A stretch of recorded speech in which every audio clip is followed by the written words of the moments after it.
Hi fellow enthusiasts, welcome to my channel. Let's go into today's video and we're going to come back at the end to wrap it up. You would have seen this video from last episode where we built this walkie-talkie and we demoed it. To Jehovah, for he has done so very much for me. So it's really a very sleek circuit that we built. And what we're going to show you today is how to choose the coils, because towards the end of the video, I'm going to pause this. Towards the end of the video last week, we did mention that we're going to show you how to build this coil and also to choose your inductor. Now we've shown that making of the coil before, so we're just going to give you a basic tutorial. We're going to keep it short and sweet, and next time we will build some coils, show you the videos. If you haven't seen the previous video, stay tuned for that. Now the key thing we want to show here is actually a calculator that we've made for this tutorial. We've built a calculator that you can use to determine the value of inductor and also capacitance. Inductance and capacitance. Very sweet. Someone had asked us about this, and there was a spreadsheet that I used in one of the videos to show how to build this circuit, this coil, and then to use it in the transmitter or receiver. And someone had asked us for the spreadsheet. We shared the spreadsheet on our website, but we thought we could actually make it a little bit easier. So I'll just show you what I mean by that. So on our website, and actually on this video in the comment section, I had put, where are the comments? Right, where is the video and the comment? All right, so let's find the comment and you can see what we're responding to. Videos, and I think is this point is 3, so it's almost like 3.5 that we did. 3.5 tons that we did. So to be 3 exactly would mean that this coil would end right at the same website, right? So if you go to this area that it started, about the same spot, so you can now close it and measure the actual on the website. So on the projects, if you diameter, project, the length, the actual L, sorry, calculator, measure the actual L. And now we're using 3 tons, and again you see the gap between them, it's the length of the magnetic circuit. So if you go on that link, there is hackerworld.com/calculators. So if you go here, it will also take you to this calculator. So we build this calculator, you can just start using it. So if you know the length of wire you want to use, diameter, number of tons, you put it in here, it will spit out the inductance you need. So in the circuit that we're actually showing here in this video, we measured I think 0.249 and then 0.15 and 5 turns, and we were able to get our inductance from there. So you can make sure you watch this video because it has the details of making the coil, but we have to make another video that just shows making of the coil. So we have shared this this spreadsheet with our subscribers, and so you can go to my website hackerworld.com, and at the top here you can download the spreadsheet, but you don't really need to download it. We might be taking it down shortly, but you don't need to download it anymore because we have the calculator.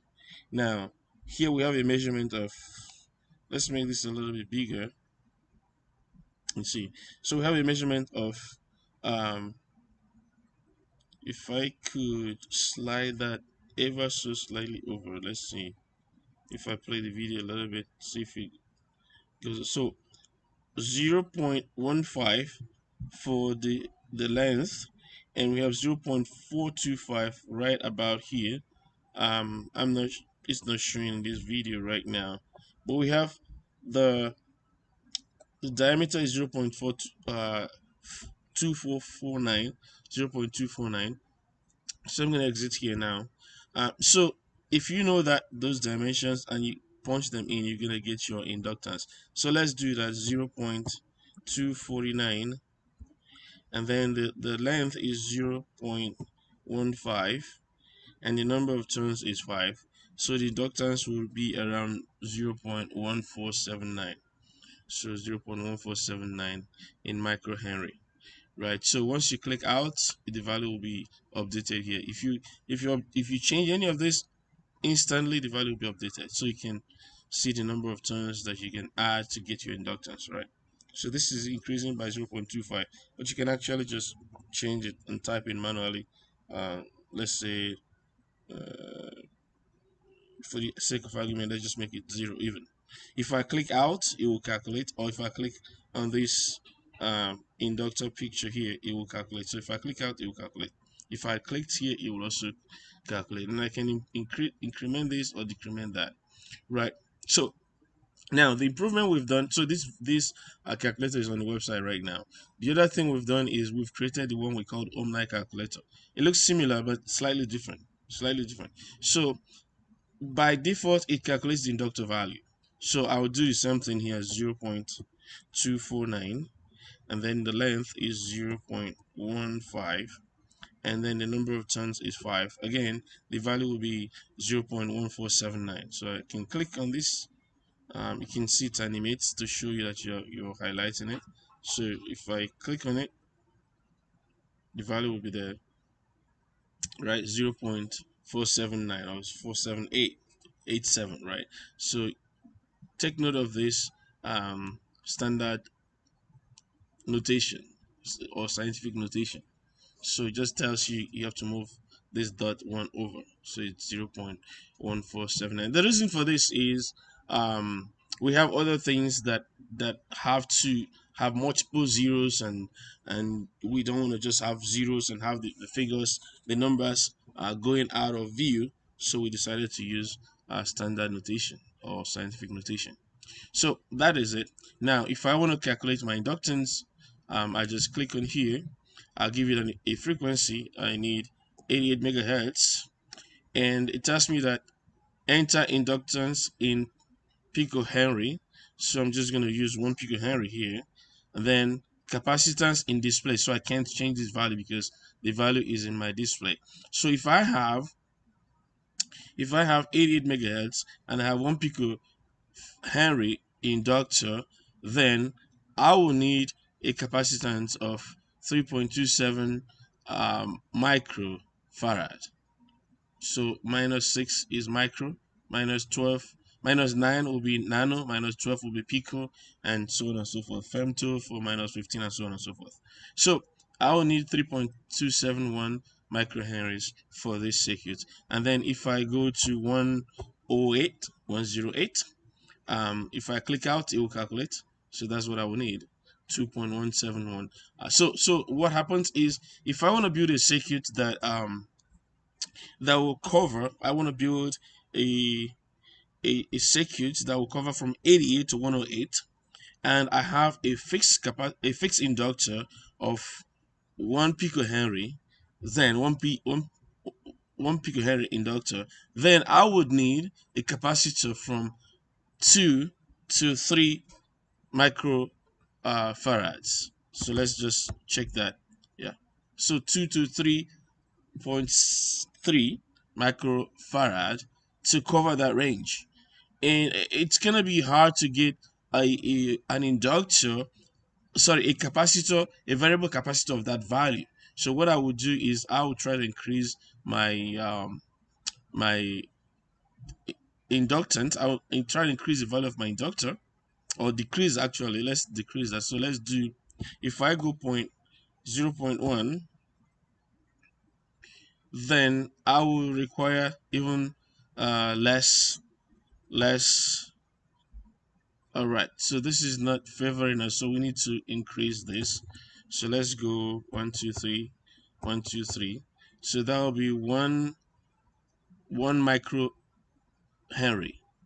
Yeah, so 1 microhenry, or 1 milli. If let's try 1 milli. 1 milli is 1000. Yeah, 1 milli. So we need 3 nanofarads. That will be difficult as well.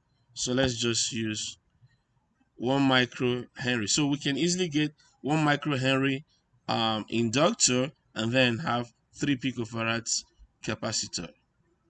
So if I go to 108, then 108.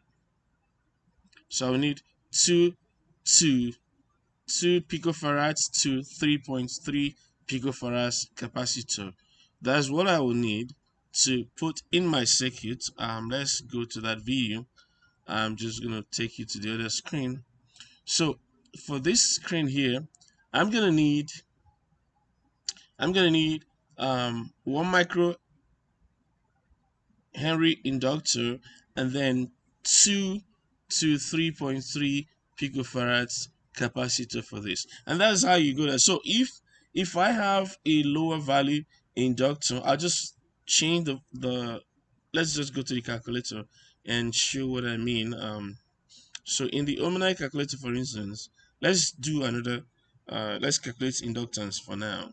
So let's say we have this range again, 108, and it says the inductance value is in this place. So you're going to go to the display to look at the value here. So we just need to enter the value of capacitance. So normally what I used in that circuit was 20 picofarads capacitor. So I'm just going to 20 picofarads, and it tells me what I need is 0.1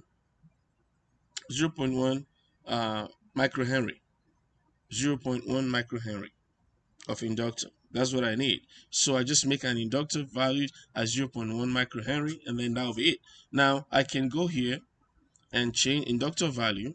So I know the diameter of my former, and I'll do just 1 turn on it to give me the diameter of the former plus the wire. So I'm going to write it out. Let's say it's 0.4249 like we did before, and then the length of the magnetic circuit, we don't really know what it is now, but it's in inches. So we're just going to write 0.1 for now, placeholder. A number of turns, we don't know yet. We just made 1 turn to just get the diameter. So I'm just going to say 1 turn. Now, what I'm looking for is 0.1 microhenry. But so far, what I'm getting is 7 millihenry. So that's too high. So let's play with this. Let's add 2 turns or 3 turns and see. Still too high. So let's say too low now. Sorry, it's too low now. So let's go that. This is 1 turn. Oh yeah, too low because this is a microhenry. We need 0.1. So we need to increase some of these parameters. 5. So if I get 5 turns, I will get 0.18. 0.18.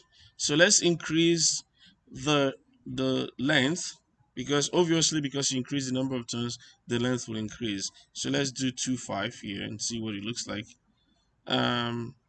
Still close, so let's try 3 and 0.16.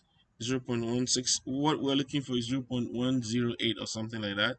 So but this is fine. So you want to make the length this tightly coupled to 0.13 inches or 0.13 inch.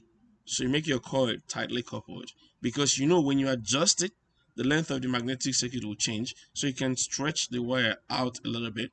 And that's what we did in the video here. You can see the wire stretched out, and if you also see this other video, the wire is also stretched out a little bit, right? So when you do that, you can use that to adjust. You can see this one are not as stretched as that transceiver is powered by these batteries, and this I'm going to turn off the audio because we don't want to hear that.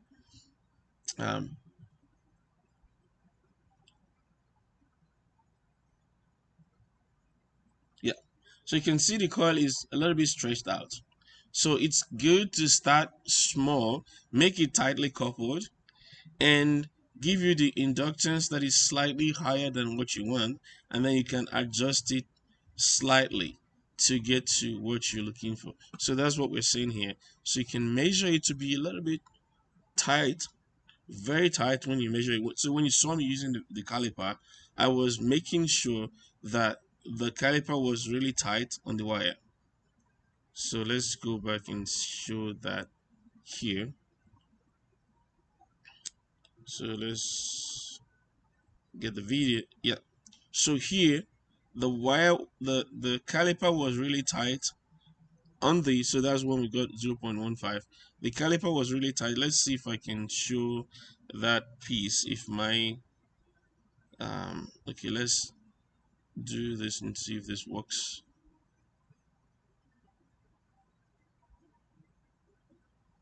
All right.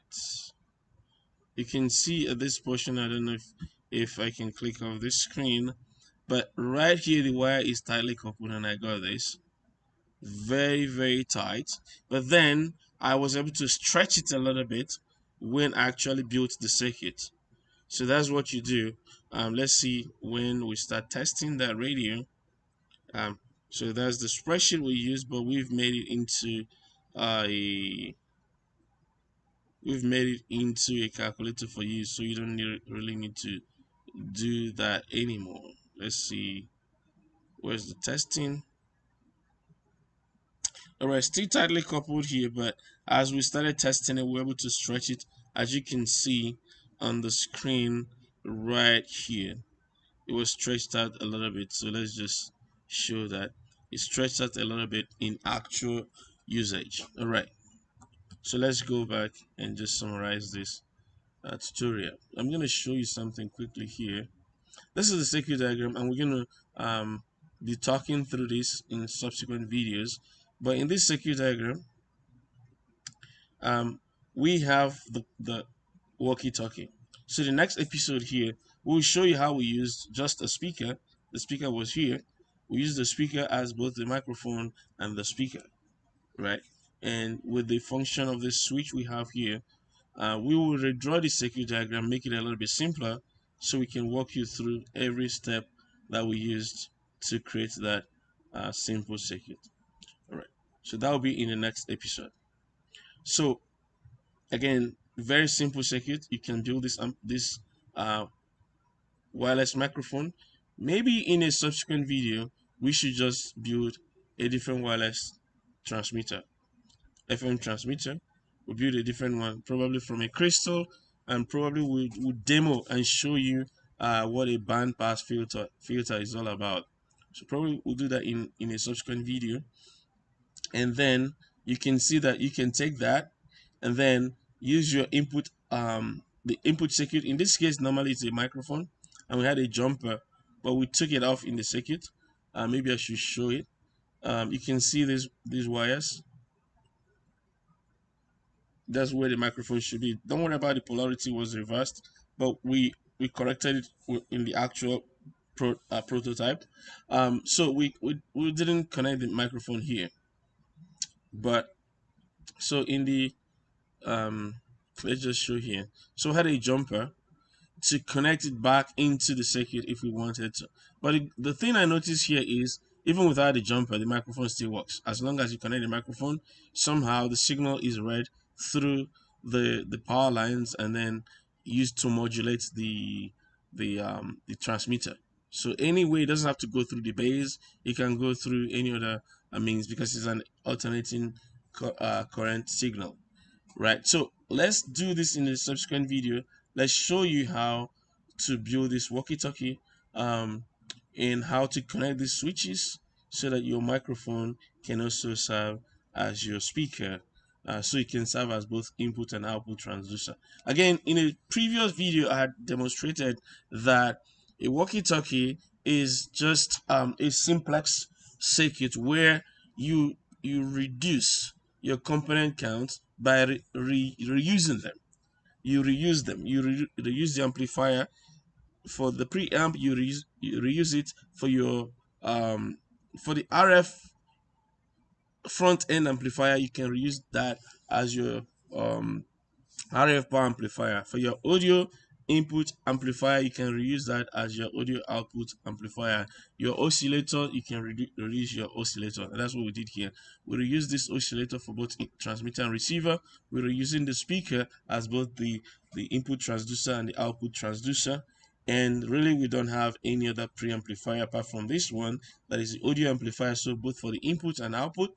Then we just have our antenna here, and we reuse this antenna for both input and output, and that's because we have just few number of pins in our switch.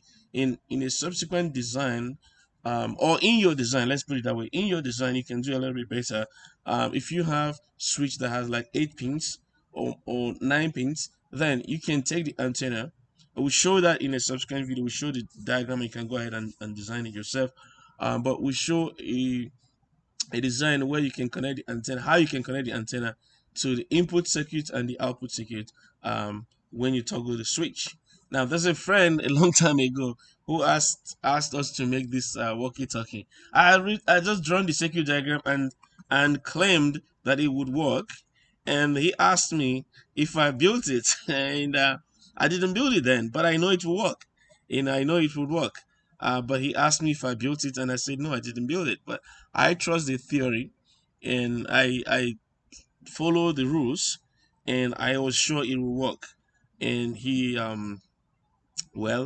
challenged me to build it. I was really busy that period, and even now still very busy, but we were able to create time to make this tutorial. So that video, it's like 6 years old. So if you have time, go to this video here on the screen and watch it. I'm going to share the link in the comment section in this tutorial. So watch it. So this is the block diagram. Watch it so you can understand how walkie-talkie works. Now, I want to say this finally before I sign off. When I make videos, I'm not just making videos because I just want to make video for YouTube. No, when I make videos, I want to teach how things are done, so that people can understand the principles. I can make this video in 5 minutes and just show you the results, and you can see some of my videos are that short. But sometimes I try to lay the foundations and teach and show how things actually do work. And when I do that, I actually mean it. When I do that, I want people to know how it works and to be able to build it themselves. I get joy doing things like this. So I feel that when I teach people, when I show people how it works, that it will actually help them.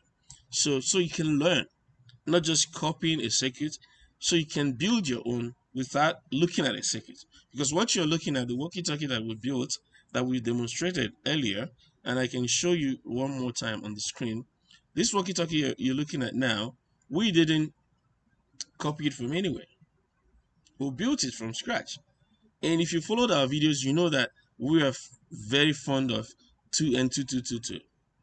So you build this amplifier, and then maybe I can teach you in a subsequent video how to bias a transistor, because it could help. Now, so we built this amplifier and then just turned it into a transmitter by adding the frequency determining network, feedback network, and that's it. And it becomes a radio transmitter.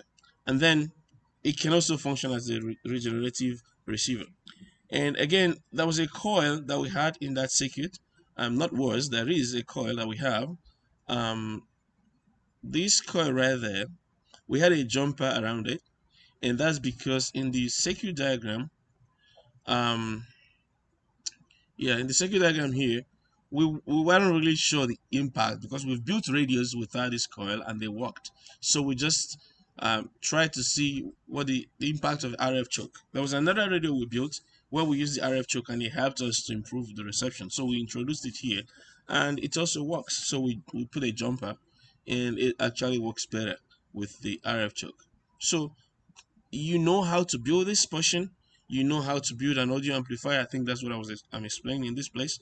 You know how to build an audio amplifier. You know how to build your transceiver, and then you can just use a switch to determine when you're transmitting or when you're receiving. The speaker serves as your transducer for both cases. Now let me just jump quickly. Yep. So this is the circuit. This was from a long time ago, right? So from a long time ago, and you can see the similarities. I'm going to switch between both so you can see the similarities. Look at the similarities: 2222, 150 ohms here, and then here we had 10 kilo ohm at the base and 10N base to ground, and in the new one we have 2K2 to the base, and 101. 101 simply means 10 times 10 raised to power 1 times 10 raised to power minus 12. So this is 100 nano. We use 100 pico, sorry, 100 picofarad we use in this case. Yeah, so we use 100 picofarads here, and then in the subsequent one we used 10 nanofarads. Right, you gotta know how to calculate this form. I can teach that if there's interest on how to calculate the value of this under certain conditions. But let's see if there's interest on that. So this was the circuit I showed earlier.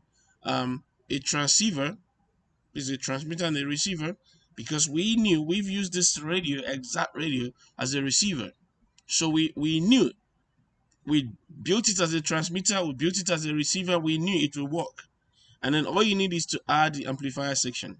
And this amplifier section, then you need your microphone goes in here, and then your speaker is on this end. Sorry, if microphone goes in here, then this output goes to the input here. And then when this portion goes here, then the output goes to speaker. And then this is your antenna. Anyways, if there's interest, I can teach this again, but I will share this link in the comment section, or in the, let me just put it in the description. I'm going to put it in the description of this video, so you can watch it and learn a little bit more there. There's also another video that I just noticed, a do-it-yourself video, another do-it-yourself video, inverter. Do well to watch that inverter tutorial.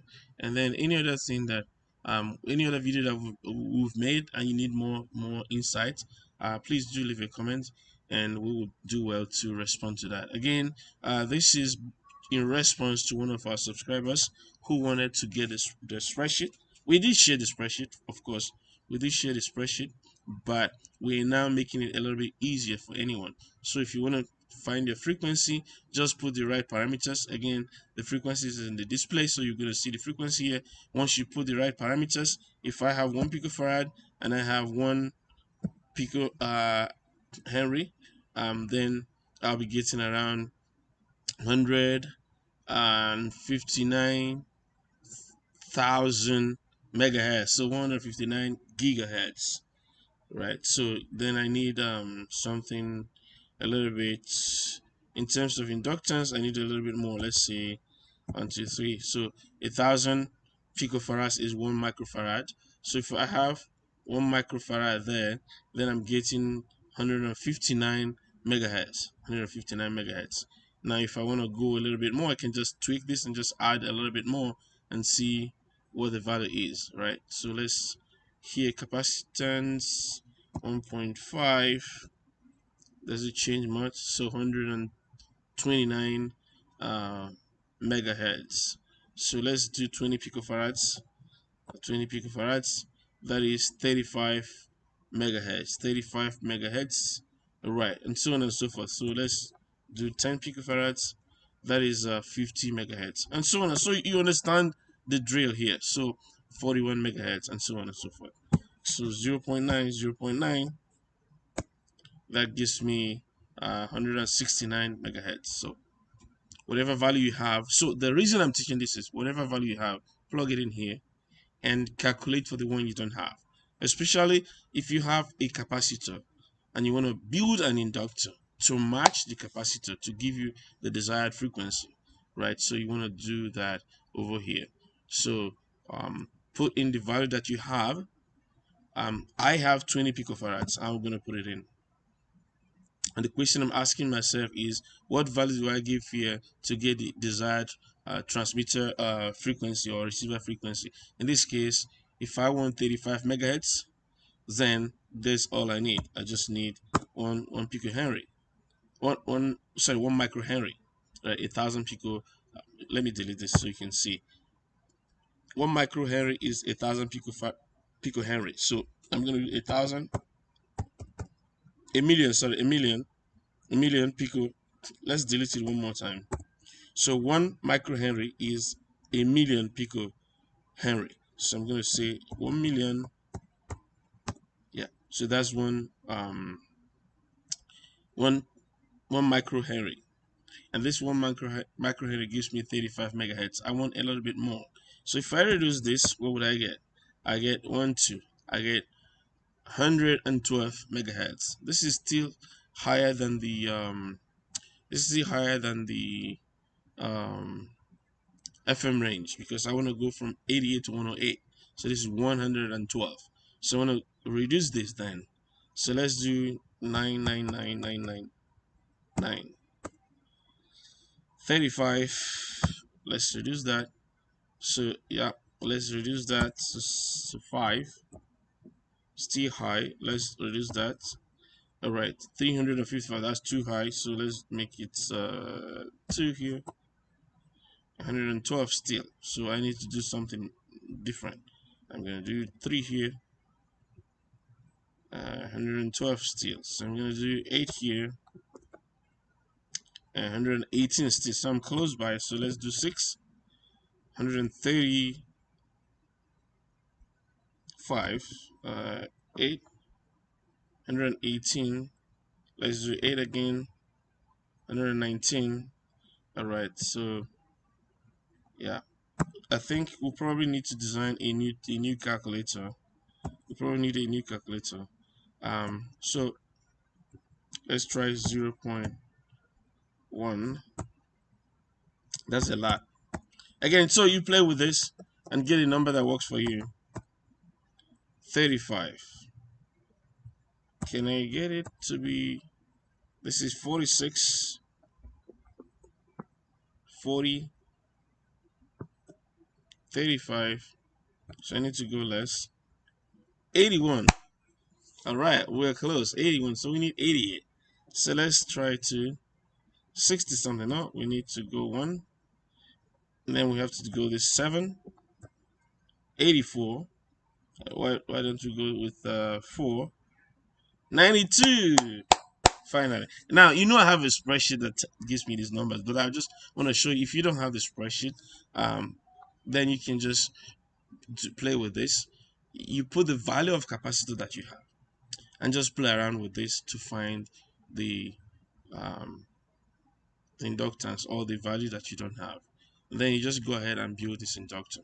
So this is 0.0, I think 1, 2, 3, 0.1 Henry, 0.1 microhenry, 0.148 microhenry.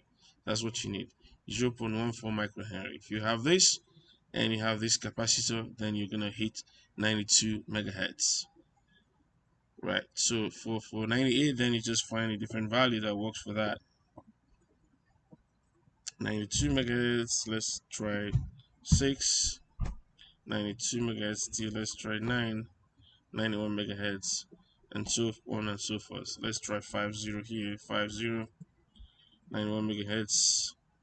49. 49. 91 megahertz. 44. 93 megahertz. So as you vary that number, you get different values. But again, you can actually keep it here. I mean, you can. This will be fixed. You want this to be fixed and you want this to be variable, so this will be a range. So you might be good here. So let's change this to let's do inductance. So we're calculating capacitance, and this is 92 megahertz. I think that's what we had before, 92 megahertz, and you can see, so it's 20 picofarads. 20 picofarads. So this minus, you just move this dot over there, and then this becomes minus 12. So 20 picofarads. So confirming what we just did, and then you want to go from 108. So 15 picofarads to 88 to 22.23 picofarads. So your capacitor can get almost all the way. It won't get all the way down to 88 if you have just 20. So let's try 90 and see. 90 won't cut it. Let's say 90, 90, 91 still won't cut it. 92. So you can go from 92 to 108 with 20 picofarads if you're keeping this inductance, of course. So this is how you do this. All right, so this video has extended more than I thought, but I think it's worth it. So in the subsequent video, we show you how to build a circuit from we show you how to build this. We're going to break it down, draw it separately, and show you how we connected the switches. Hopefully I'll make it shorter than this. Alright, thanks for sticking around to the end. That'll be it from us today. Please, if you have not subscribed, do so right now, and don't forget to like and share this video. Until we come your way again with more contents, stay enthused.